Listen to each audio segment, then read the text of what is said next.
Hi, I'm Jessica Amir for the Finance News Network, and with me today from Noxopharm is CEO Dr Greg van Wyk. Dr Van Wyk, welcome back. Hi Jess, thanks very much for having me again. Thanks for coming on by. And what a time it is. Noxopharm has just released more interim results from your DART-1 clinical trial for fighting prostate cancer. Just tell us about the trial for those who are not really familiar. So by way of reminder, Noxopharm is an oncology drug development company, which means that we're developing medicines for patients with cancer. And our first clinical candidate is a drug called Veyonda. It has two potential applications, the first being the enhancement of chemotherapy, and the second being the enhancement of radiation therapy, or radiotherapy as it's known. And just recently we've also discovered very encouraging signals that it's probably also enhancing the effect of the immune system, enabling the body to fight back against the cancer.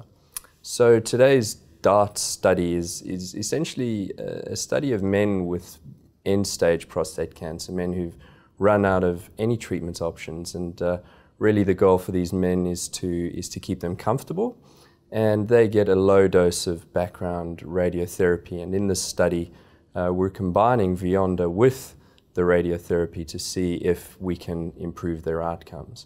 Now, bearing in mind that these patients have had their disease spread to various organs in their body, including their bones, and that can be very painful. So we're very keen, obviously, to bring to market a treatment that can improve their pain, but we're also hoping to see benefits in terms of reductions in the tumour size, as well as benefits in terms of their reductions in their prostate-specific antigen, which is the blood test that many will know is commonly used to measure changes in the prostate gland. So can you tell me a little bit more about the specifics of the data that you've released today? Well, we're very encouraged by the results that we've seen. The side effect profile has continued to be very good in this second part of the study.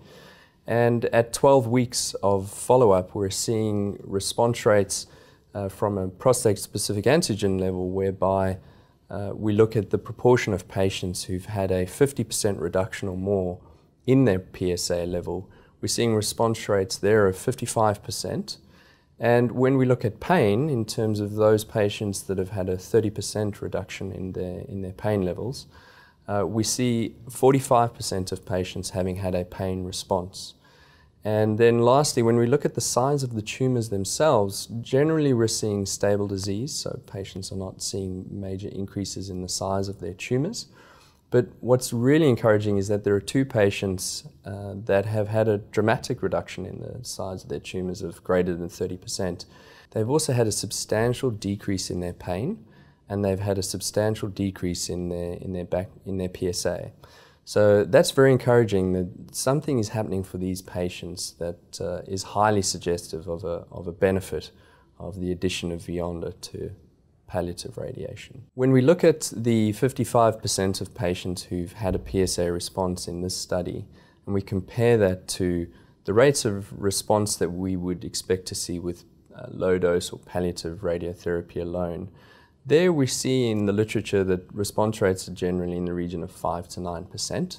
So the 55% that we're seeing in this study to back up the high response rates of 36% that we saw in the first part of the study is very encouraging, and leads us to believe that the addition of Veyonda to low-dose radiotherapy is definitely driving a benefit for these patients. And Greg, how does this release build and add on the data that you've already released this year? So we'll continue to follow these patients up to 24 weeks.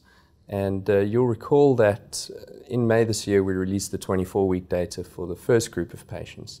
So once we have all of the data, we'll be combining them, analysing them, and then submitting the data for the whole study to a conference, international conference, as well as aiming to have the data published in a peer-reviewed publication.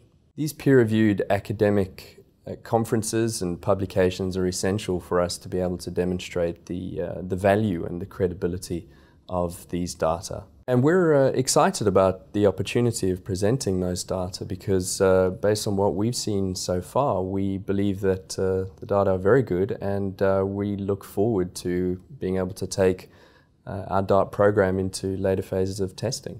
These later phases of clinical testing are an essential component of investigating medications and ensuring that when medicines come to market, they're demonstrated beyond all reasonable doubt to be both efficacious as well as well tolerated with an acceptable safety profile. And from our previous discussions and from a lot of the data that you've produced, Veyonda has a range of applications in helping other cancer treatment as well. So what are the other applications? Well, our main aim with Veyonda is to bring to market a medicine that can enhance the effects of radiotherapy in prostate cancer across the continuum of the disease. And to this extent, we have another study ongoing called the Lupin study, which is being run here at St. Vincent's Hospital under the care of Professor Louise Emmett, where we're using Veyonda in combination with a novel form of radiotherapy where you inject the radiation into patients and it seeks out the prostate cancer throughout the body. And results from the first 16 patients in this study were presented in June at a conference in the US, and we're very encouraged by those results as well, whereby 69% of patients had achieved a PSA response rate in that study. So very encouraged by our opportunity in prostate cancer, which really is focus number 1 and 2 for us, really. And then we're also quite excited about the opportunity to explore an area that is really underserved, so what we call orphan indications. And the particular orphan indication that we're looking at is a rare form of cancer called sarcomas, or soft tissue sarcomas to be specific.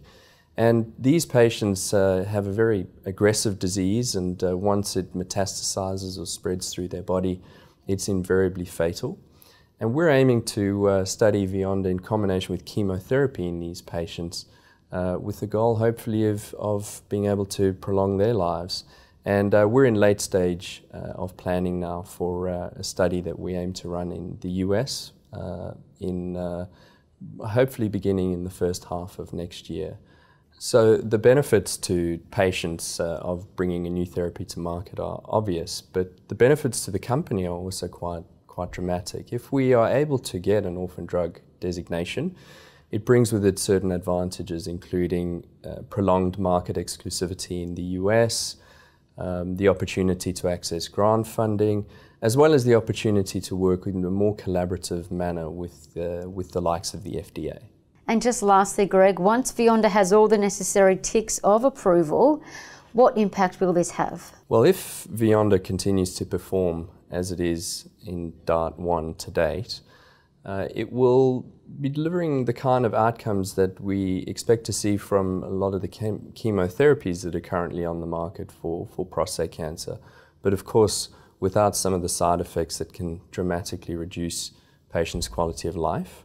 So given that the overall cancer market is expected to grow to $200 billion in 2022, that's potentially large addressable market that we'll be operating in. But perhaps more importantly, 350,000 men will lose their life from prostate cancer this year. And the opportunity to bring something to market for even a fraction of those men is something that is incredibly motivating for the people that work at the company. Now, beyond that, we're also aware of the market in which we're operating, especially in cancer care. Medicines that are coming to market for cancer these days are often exorbitantly expensive, and we appreciate the fact that there's a lot of patients out there who are unable to access these medicines, and we feel that healthcare systems are unable to keep up with the costs of these medicines. So with the economics of Veyonda and the economics of how we're running our company, we believe that we have the opportunity to bring a medicine to market that is able to be used by a much broader range of patients from a range of different socioeconomic backgrounds. Now, that's a really great thing for patients, for payers, and for shareholders alike to be able to make that sort of a contribution. So if results continue along the same vein as those that we're seeing in DART1 to date, then we have a real opportunity ahead of us as we progress through development and ultimately, hopefully, into the marketplace to make a significant contribution for patients, for healthcare in general, as well as for shareholders. Well, remarkable progress and wonderful results. Dr. Greg van Wyk, thank you so much. Thanks very much for having me, Jess.